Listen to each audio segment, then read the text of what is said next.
Ma fiancée et ses parents se sont ouvertement moqués de ma défunte mère lors du dîner de répétition. C'est pourquoi j'ai annulé le mariage devant tout le monde, sans l'ombre d'une hésitation.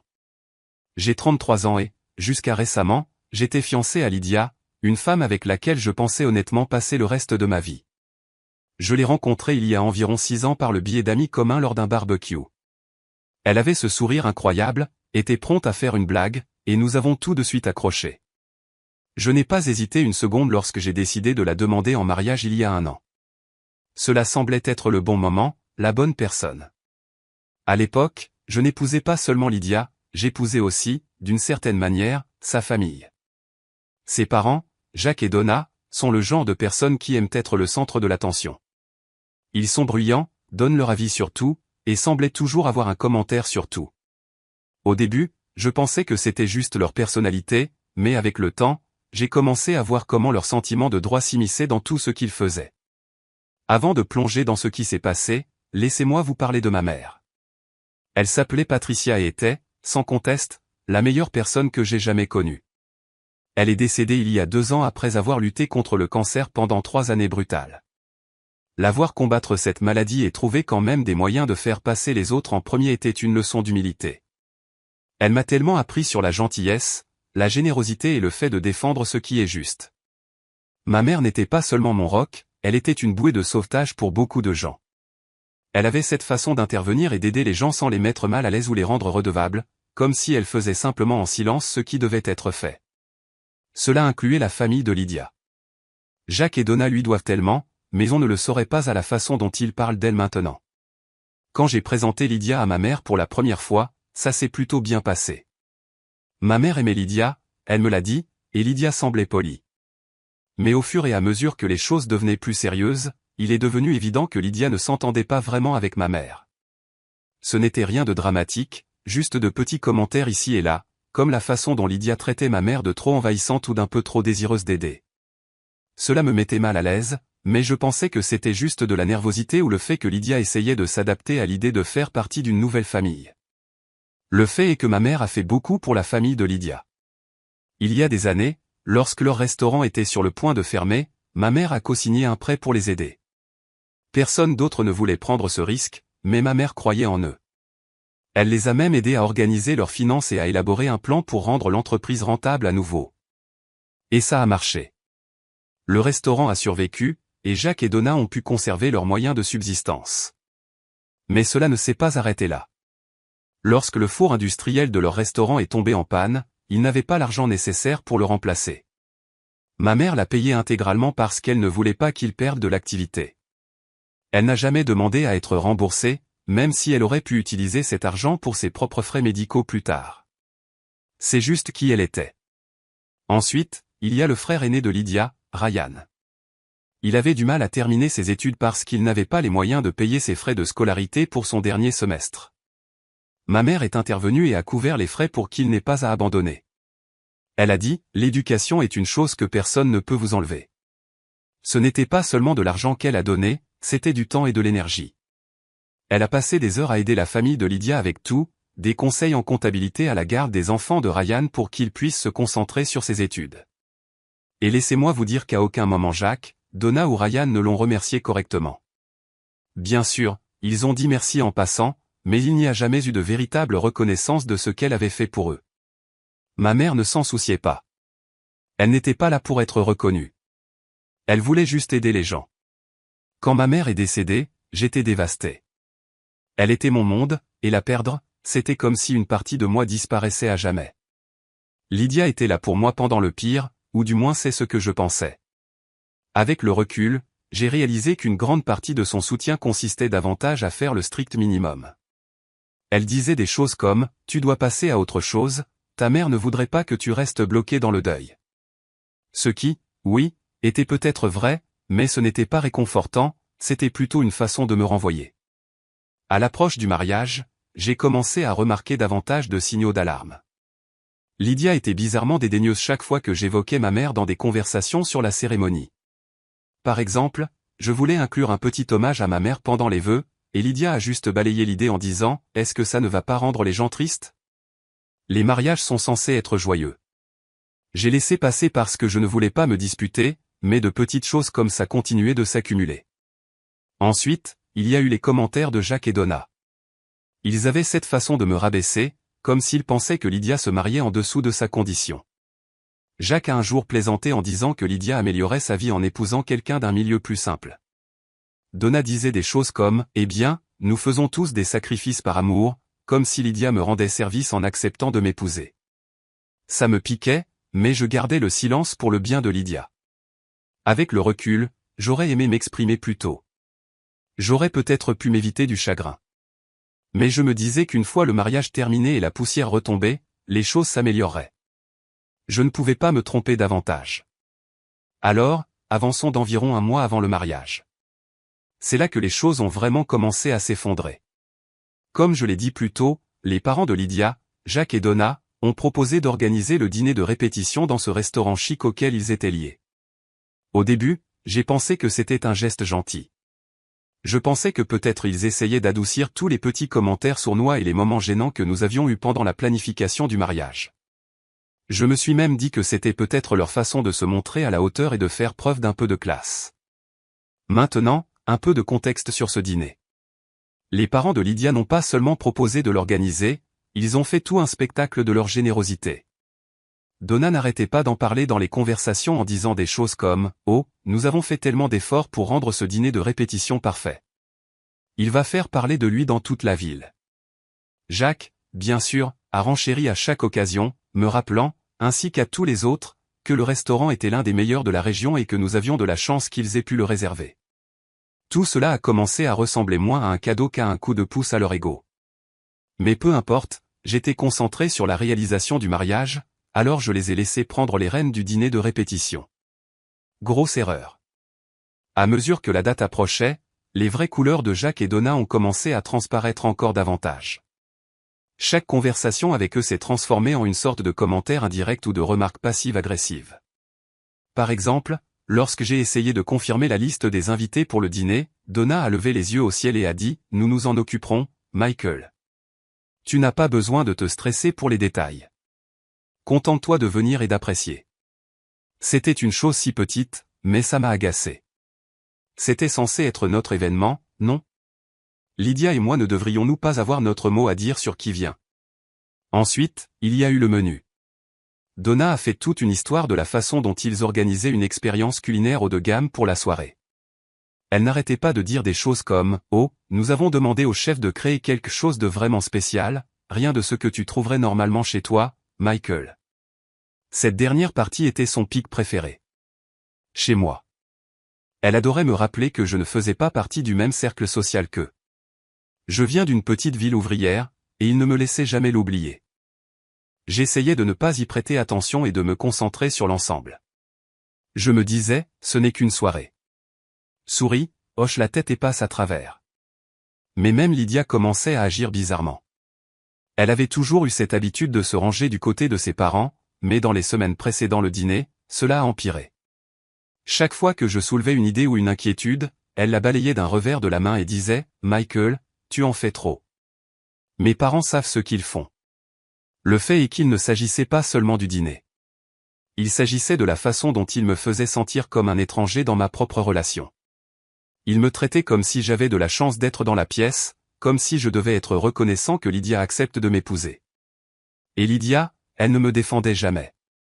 Au contraire, elle encourageait cela en riant ou en me rabaissant chaque fois que j'essayais d'en parler. Une semaine avant le dîner, il y a eu cet incident qui aurait dû être un énorme signal d'alarme pour moi. Lydia et moi étions chez ses parents pour finaliser certains détails du mariage. Donna était en mode contrôle total, feuilletant les plans de table et les arrangements floraux comme si elle planifiait un événement royal. À un moment donné, j'ai suggéré de changer les centres de table pour quelque chose de plus simple, quelque chose que ma mère aurait aimé. Donna n'a même pas levé les yeux de son classeur. Elle a juste dit « Oh, Patricia avait des goûts intéressants, n'est-ce pas? Mais c'est le jour de Lydia, gardons les choses modernes, d'accord ?» J'ai figé. C'était une pique si subtile, mais elle m'a frappé de plein fouet. Lydia n'a pas dit un mot. Elle a juste continué à faire défiler son téléphone comme si de rien n'était. J'avais envie de rabaisser Donna tout de suite, mais je ne voulais pas me disputer, alors j'ai ravalé ma fierté et je suis resté silencieux. Avec le recul, je déteste ne pas avoir dit quelque chose. C'est comme si chaque petite insulte et chaque petit affront s'additionnaient, mais je continuais à ne pas y prêter attention parce que je ne voulais pas faire de vagues. Je pensais que je maintenais la paix. Le jour du dîner de répétition est finalement arrivé, et je pouvais déjà sentir la tension dans l'air. Lydia et moi avons conduit jusqu'au restaurant ensemble, et j'ai essayé de tenir une conversation banale pour détendre l'atmosphère. Elle était silencieuse, cependant, faisant défiler son téléphone et répondant à peine. Quand je lui ai demandé si elle était excitée, elle a juste haussé les épaules et a dit « Ce n'est qu'un dîner, Michael. Ne te stresse pas, juste un dîner, n'est-ce pas ?» Quand nous sommes arrivés au restaurant, Jacques et Donna étaient déjà là, agissant comme s'ils étaient chez eux. Jacques se tenait près de l'entrée, serrant la main des invités à leur arrivée, tandis que Donna était occupée à donner des instructions au personnel. Tout cela ressemblait davantage à un événement d'entreprise qu'à une réunion de famille. Le restaurant lui-même était excessivement chic, nappe blanche, lustre, tout le tralala. C'était le genre d'endroit qui crie « Regardez comme nous sommes importants ».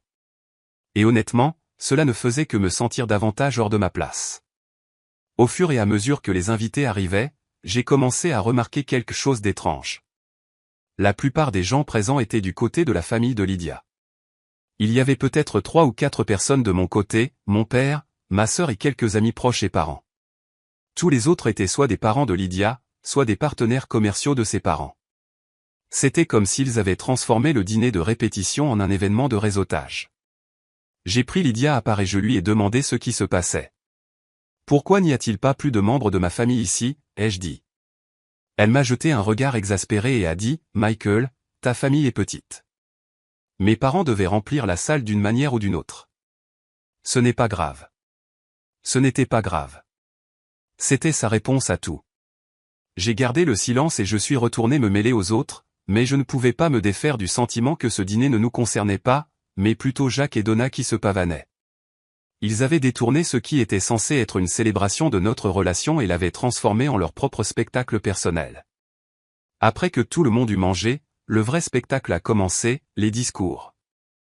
Jacques a été le premier à prendre la parole, bien sûr.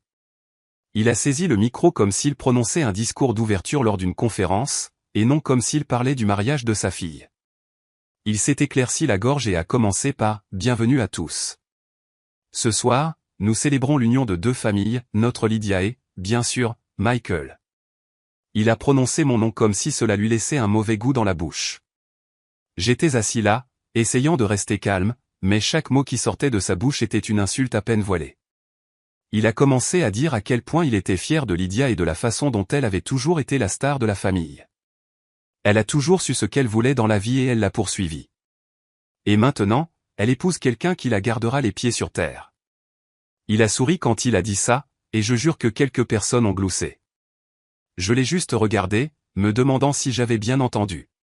Puis il a lancé cette histoire sur le fait que Lydia a toujours été une personne très performante, même quand elle était enfant, et que c'était une bonne chose qu'elle ait eu leurs conseils pour rester sur la bonne voie. À un moment donné, il a dit, « Vous savez, nous avons toujours enseigné à Lydia à viser haut, et bien que Michael ne soit peut-être pas ce que nous avions envisagé au début. » Il s'est arrêté en laissant la phrase en suspens, comme si elle était censée être drôle. Je pouvais sentir mon père et ma sœur le fixer du regard de l'autre côté de la table. La suivante était Donna. Elle s'est pavanée jusqu'au micro comme si elle était sur le point d'accepter un prix. Son discours a commencé plutôt bien. Elle a dit à quel point elle aimait Lydia et à quel point elle était excitée pour le mariage. Mais ensuite, elle a commencé à faire ses petites piques à mon sujet. Elle a dit que Lydia était la fille parfaite qui méritait le meilleur dans la vie, et a ajouté que c'était une bonne chose qu'elle soit patiente parce qu'elle avait déjà tellement appris à Michael. J'ai failli m'étouffer avec mon eau. Quoi? Qu'est-ce que Lydia m'a appris? À garder le silence pendant que ses parents m'insultent à chaque occasion? Puis Donna s'est tournée vers moi et a dit, « Oh, nous sommes tellement heureux de t'accueillir dans la famille, Michael. Ce sera bien d'avoir enfin quelqu'un qui ne craint pas de se salir les mains, n'est-ce pas ?» Elle a ri, et quelques-uns de ses parents se sont joints à elle. J'ai jeté un coup d'œil à Lydia en espérant qu'elle interviendrait ou qu'elle aurait au moins l'air mal à l'aise, mais elle souriait avec eux. Et juste au moment où je pensais que ça ne pouvait pas être pire, Jacques est remonté au micro. Il a fait teinter son verre et a dit, une dernière chose avant de terminer. Je veux juste souligner que quelqu'un qui n'est plus avec nous, mais qui a joué un rôle important dans la façon dont Michael est aujourd'hui, sa mère, Patricia.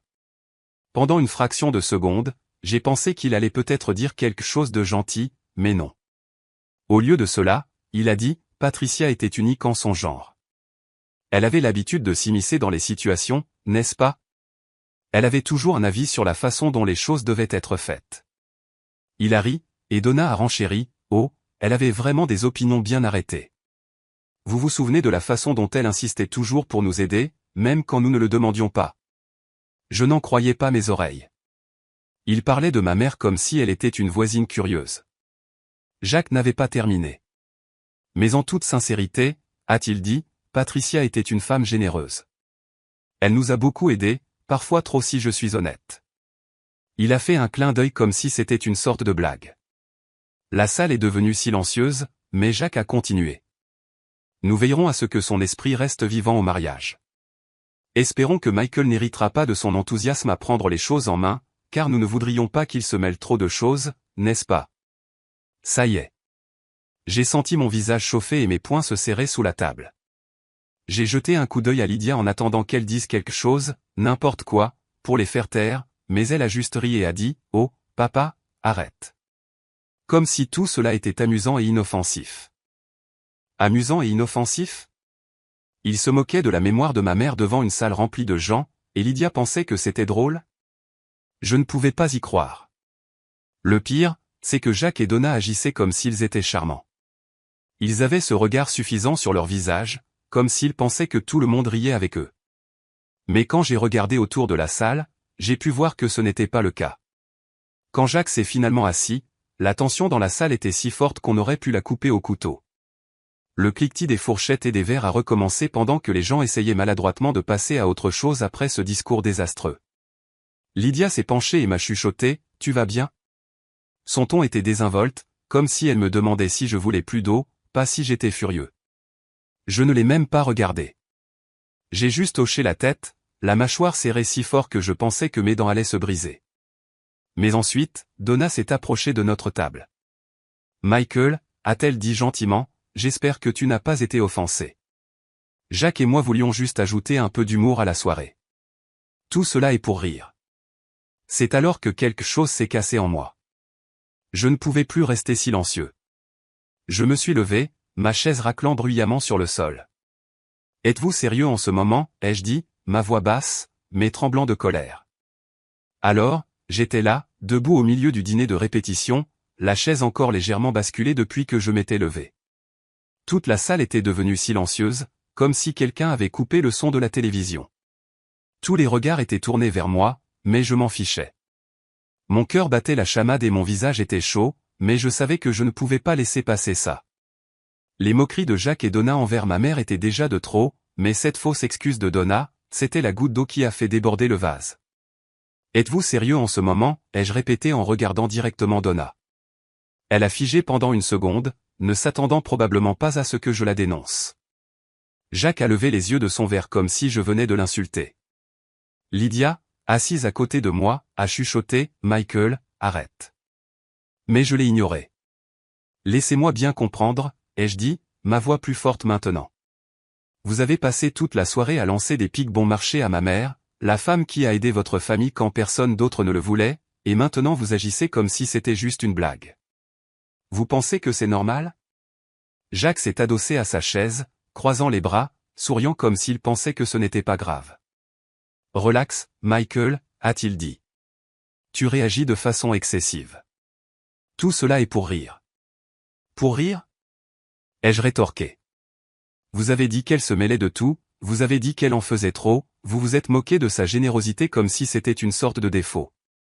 Comment est-ce que c'était pour rire? La tension dans la salle était insupportable. Je pouvais voir quelques cousins de Lydia baisser les yeux sur leurs assiettes, visiblement mal à l'aise. Mon père, en revanche, regardait Jacques comme s'il avait envie de le frapper. Ma sœur avait les bras croisés, fixant Donna du regard comme si elle attendait son tour pour intervenir. Donna a essayé de rire. Oh, Michael, ne sois pas si sensible. Nous partagions juste quelques histoires. Tout le monde sait comment Patricia aimait prendre les choses en main. Je n'en croyais pas mes oreilles. Prendre les choses en main? ai-je dit, ma voix s'élevant. Elle vous a aidé, elle a sauvé votre entreprise quand vous étiez sur le point de la perdre. Elle a payé les réparations de votre four, le réaménagement de votre patio et les frais de scolarité de votre fils. Et c'est comme ça que vous la remerciez, en la transformant en une sorte de blague lors d'un dîner de répétition? Jacques s'est redressé, visiblement agacé maintenant. Bon, ça suffit, a-t-il dit, essayant de paraître autoritaire. Nous ne voulions pas faire de mal, mais si tu vas faire une crise de colère à ce sujet, peut-être que tu n'es pas prêt pour le mariage. Ce commentaire a montré à quel point il avait peu de respect pour moi ou pour ma mère. Lydia a finalement pris la parole en tirant sur ma manche. Michael, pouvons-nous juste sortir et parler, s'il te plaît? J'ai retiré mon bras. Non, Lydia, nous ne pouvons pas avant que tes parents comprennent à quel point ils ont été irrespectueux. Donna a soupiré de façon théâtrale, comme si elle était la victime dans tout cela. Michael, c'est censé être une occasion joyeuse. Tu gâches la soirée pour tout le monde. Je gâche la soirée? Ai-je dit, ma voix tremblant de colère. Non, Donna, tu l'as gâchée dès que tu as décidé de démolir ma mère devant tout le monde. Et Lydia, tu es restée assise là et tu l'as laissé faire. Le visage de Lydia est devenu rouge. Je ne savais pas qu'ils allaient dire tout ça, a-t-elle dit sur la défensive. Mais tu as ri, ai-je rétorqué. Tu as ri à chaque insulte. Tu n'as même pas essayé de les arrêter. À ce moment-là, les chuchotements dans la salle ont commencé à s'intensifier. Les gens se penchaient les uns vers les autres, murmurant à propos de la scène qui se déroulait devant eux. Je pouvais sentir le poids de leurs regards, mais je m'en fichais. Il ne s'agissait pas d'eux. Il s'agissait de défendre ma mère. Jacques s'est levé, visiblement exaspéré. Bon, Michael, si tu es tellement offensé, peut-être devrais-tu partir, a-t-il dit en pointant du doigt la porte. Pendant un moment, j'y ai pensé. J'ai pensé à simplement sortir, en les laissant à leur parfait petit dîner. Mais ensuite, j'ai regardé autour de la salle, mon père, ma sœur, mes quelques amis qui étaient venus me soutenir. Ils me regardaient tous, attendant de voir ce que j'allais faire. Et j'ai réalisé que je n'allais pas laisser Jacques et Donna s'en tirer. Pas cette fois. Non, ai-je dit fermement. Je ne pars pas avant que vous ne compreniez ce que vous avez fait. Jacques a ouvert la bouche pour répondre, mais je l'ai interrompu. Vous agissez comme si ma mère était une personne envahissante et importune, mais sans elle, vous n'auriez même pas ce restaurant. Elle n'a rien fait de tout ça parce qu'elle voulait être reconnue ou louée. Elle l'a fait parce qu'elle se souciait des autres. Et maintenant, vous êtes assis ici à démolir sa mémoire comme si c'était une sorte de blague. Ce n'est pas seulement irrespectueux, c'est dégoûtant. La salle est redevenue complètement silencieuse. Même Jacques avait l'air surpris, comme s'il ne savait pas comment réagir. Donna a ouvert la bouche, mais aucun mot n'est sorti. Lydia est restée assise là, fixant la table, son visage un mélange d'embarras et de colère. Finalement, Jacques a murmuré, nous ne voulions pas dire ça comme ça. Peu importe comment vous l'avez dit, ai-je dit. Ce qui compte, c'est comment c'est ressorti. Vous n'avez pas le droit de réécrire qui était ma mère simplement parce que cela convient à votre récit. Elle méritait mieux que ça, et honnêtement, moi aussi. Sur ce, j'ai reculé de la table et j'ai attrapé mon manteau. Vous voulez que je parte? Très bien, mais ne vous attendez pas à ce que je revienne. Mon père s'est levé immédiatement, prêt à me suivre. Ma sœur a attrapé son sac à main et a jeté un dernier regard noir à Donna avant de nous rejoindre. Quelques-uns de mes amis se sont levés aussi, ayant l'air incertains, mais solidaires. Lydia m'a appelé. Michael, attends. Mais je ne me suis pas arrêté.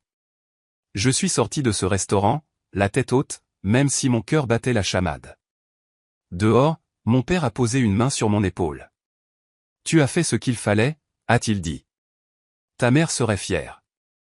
J'ai hoché la tête, mais je ne me sentais pas fier. Je me sentais en colère et trahi. Et j'ai réalisé quelque chose. Si elle ne pouvait pas me défendre ou défendre ma mère, alors peut-être qu'elle n'était pas la personne que je croyais qu'elle était. Une partie de moi pensait que j'avais fait ce qu'il fallait en sortant, mais l'autre partie de moi n'arrivait pas à se défaire du sentiment que ce n'était pas suffisant. Si je laissais les choses telles qu'elles étaient, Lydia et sa famille déformeraient simplement l'histoire pour faire de moi le méchant. Ils diraient que je suis trop sensible ou que je réagis de façon excessive.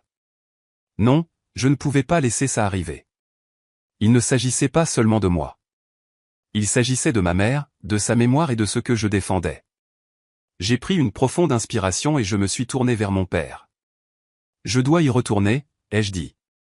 Quoi, a lâché ma sœur. Pourquoi? Tu ne leur dois rien. Je sais, ai-je dit en la regardant, mais je ne vais pas laisser ça inachevé. Je dois clairement faire comprendre à Lydia, à ses parents, à tout le monde, que c'est fini pour de bon. Mon père a hésité, puis a hoché la tête. Si c'est ce que tu as besoin de faire, nous te soutiendrons. Non, ai-je dit en secouant la tête. C'est quelque chose que je dois faire seul. Ma sœur avait l'air de vouloir discuter, mais elle a retenu sa langue. Je me suis retourné et j'ai marché vers le restaurant. J'avais l'estomac noué, mais mon esprit était clair. Je ne retournais pas là-bas pour faire une scène, je retournais là-bas pour mettre fin à tout une fois pour toutes. Les gens se chuchotaient les uns aux autres, jetant des coups d'œil à la porte pendant que je retournais à l'intérieur.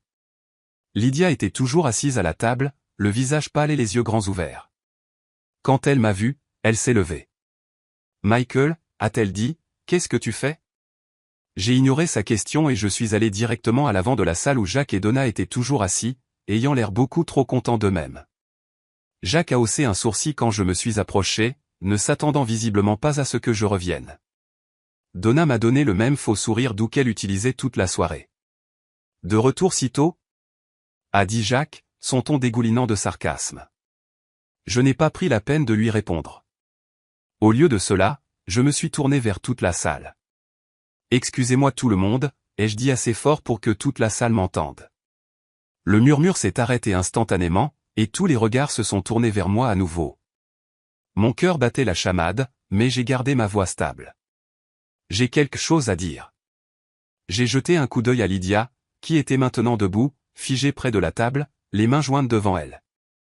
Je sais que ce n'est pas le moment ni l'endroit que quiconque attendait pour ça, mais après ce qui s'est passé ce soir, je ne vois aucune raison d'attendre. J'ai pris une profonde inspiration et j'ai continué. Ce mariage est annulé. La salle a explosé. Des halètements, des murmures et le raclement des chaises ont rempli l'air pendant que les gens se tournaient les uns vers les autres.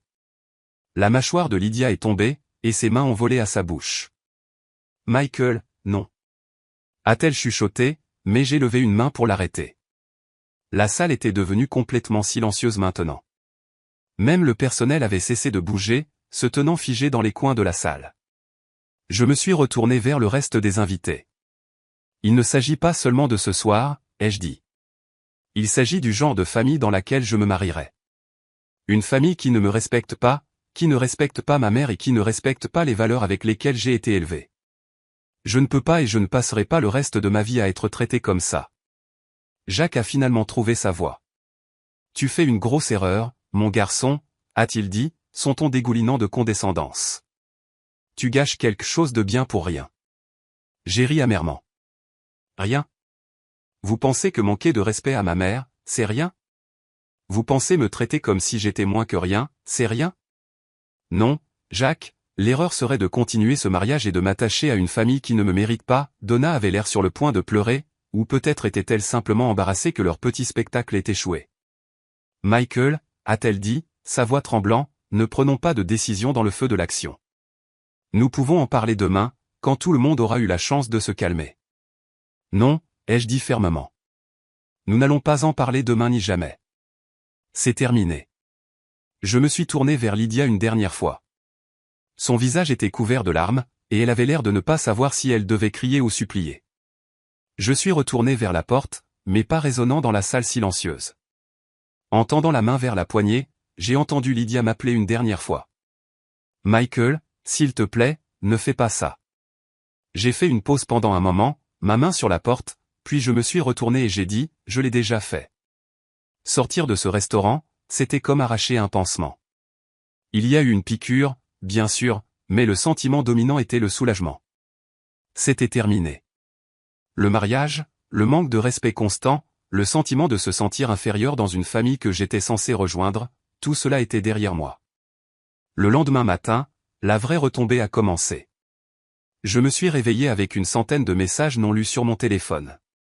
La plupart étaient de Lydia, quelques-uns de Jacques et Donna, et il y en avait même quelques-uns de parents éloignés à elle que je connaissais à peine. Le ton des messages allait de la supplication à l'odieux pur et simple. Les textos de Lydia étaient pleins d'excuses. Je suis désolé, Michael, je ne voulais pas te blesser. S'il te plaît, parle-moi. Ceux de Jacques étaient plus agressifs. Tu nous as embarrassés devant tout le monde. Tu vas le regretter. Et Donna, elle a essayé de jouer la victime. Je n'arrive pas à croire que tu fais ça à Lydia. Elle ne méritait pas ça. Je les ai tous ignorés. En milieu d'après-midi, Lydia s'est présentée à mon appartement. Je savais que ça allait arriver. Je m'y étais préparé toute la journée, mais ça n'a pas rendu les choses plus faciles. Quand j'ai ouvert la porte, elle avait l'air de ne pas avoir dormi. Ses yeux étaient rouges et son visage était bouffi d'avoir pleuré. Elle portait encore la robe de la veille, comme si elle était rentrée directement chez elle et s'était endormie en pleurant. Michael, dit-elle doucement, sa voix tremblant, pouvons-nous s'il te plaît parler? J'ai croisé les bras et je me suis appuyé contre le cadre de la porte. De quoi y a-t-il à parler, Lydia? J'ai été assez clair hier soir. Elle a tressailli comme si je l'avais giflée, mais elle n'a pas reculé. Je sais que tu es en colère, et tu as toutes les raisons de l'être, dit-elle, mais nous pouvons arranger ça.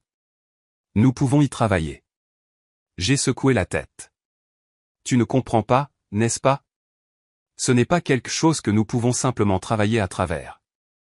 Elle a essuyé ses yeux avec le dos de sa main, sa voix craquant alors qu'elle disait « J'avais peur, d'accord ?» Peur de quoi, ai-je demandé, ma frustration bouillonnant. Peur de contrarier tes parents, peur de faire une scène. Elle n'avait pas de réponse. Elle est juste restée là à pleurer pendant que je la regardais, attendant quelque chose, n'importe quoi, qui me ferait croire qu'elle comprenait réellement ce qu'elle avait fait. Mais rien n'est venu. Ses yeux s'écarquillèrent, et elle fit un pas de plus. S'il te plaît, Michael, chuchota-t-elle, ne fais pas ça. Nous pouvons y arriver. Je vais parler à mes parents. Je vais les faire s'excuser. S'il te plaît, n'arrête pas ça comme ça. J'ai secoué la tête à nouveau. Il ne s'agit pas seulement de tes parents, Lydia. Il s'agit de toi. Hier soir m'a montré exactement qui tu es, et je ne peux pas l'oublier. Je mérite mieux que ça. Elle m'a regardé pendant un moment, son visage se plissant alors que la réalité s'installait. Un samedi après-midi, je nettoyais la vieille boîte à souvenirs de ma mère. C'était quelque chose que j'avais gardé depuis qu'elle était décédée. À l'intérieur, il y avait des choses comme son collier préféré, une paire de boucles d'oreilles qu'elle portait à l'église, et un petit médaillon délicat avec une photo de ma grand-mère à l'intérieur. Ce médaillon était dans ma famille depuis des générations, transmis de mère en fille, et ma mère me l'avait donné avant de mourir. Elle avait dit, un jour, tu connaîtras la bonne personne à qui donner ça. Je l'avais gardé en sécurité dans la boîte depuis. Ce n'était pas seulement un bijou, c'était une partie d'elle, de notre histoire familiale. Mais quand j'ai ouvert la boîte ce jour-là, le médaillon avait disparu. Au début, j'ai pensé que j'imaginais des choses. J'ai mis la boîte à sac, cherchant soigneusement dans tous les coins, mais il n'était pas là. J'ai vérifié les tiroirs où je gardais la boîte, les étagères, même le sol autour de la boîte, rien. Mon cœur s'est serré alors que je réalisais ce qui s'était passé. Quelqu'un l'avait pris. La seule personne qui avait été dans mon appartement récemment, à part ma famille et mes amis proches, était Lydia. Mon estomac s'est retourné alors que je reconstituais le puzzle. Elle était venue quelques jours après la rupture pour déposer la bague de fiançailles. Elle avait demandé à utiliser la salle de bain avant de partir, et je n'y avais rien pensé sur le coup, mais maintenant tout était clair. J'ai attrapé mon téléphone et je lui ai envoyé un texto. As-tu pris le médaillon de la boîte à souvenirs de ma mère? Quelques minutes plus tard, elle a répondu, de quoi parles-tu? Je n'y ai pas cru une seconde. Tu sais exactement de quoi je parle.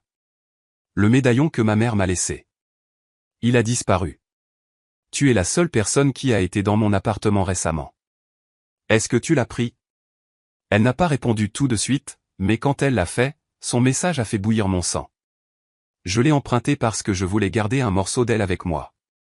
J'ai pensé que ça m'aiderait à me sentir plus proche de toi. Emprunté? Elle l'a emprunté sans demander, sans même me le dire. Je n'en revenais pas de l'audace. Je l'ai appelée immédiatement. Quand elle a répondu, elle avait l'air sur la défensive, comme si c'était elle la victime dans tout ça. Michael, ce n'est pas grave, dit-elle. J'allais te le rendre. Ce n'est pas grave? Ai-je rétorqué. Ce médaillon est dans ma famille depuis des générations. Ce n'est pas un simple bibelot que tu peux juste prendre parce que tu en as envie. Comment as-tu même pu penser que c'était normal? Je voulais juste me sentir connecté à toi, dit-elle, sa voix tremblant comme si elle essayait de jouer la carte de la sympathie. Je ne pensais pas que tu le remarquerais. Bien sûr que je le remarquerais, ai-je crié. C'est celui de ma mère.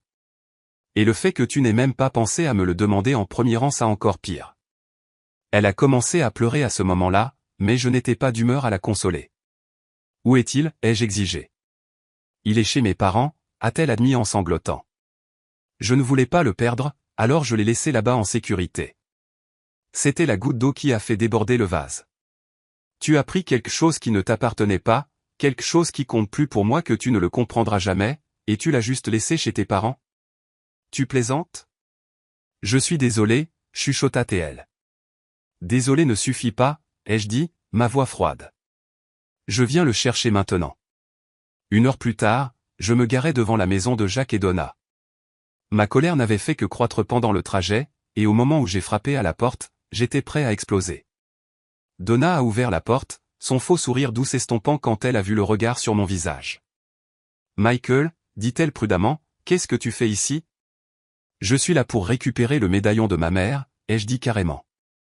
Lydia m'a dit qu'il était ici. Le visage de Donna s'est transformé en un mélange de confusion et d'agacement. Lydia a pris un médaillon?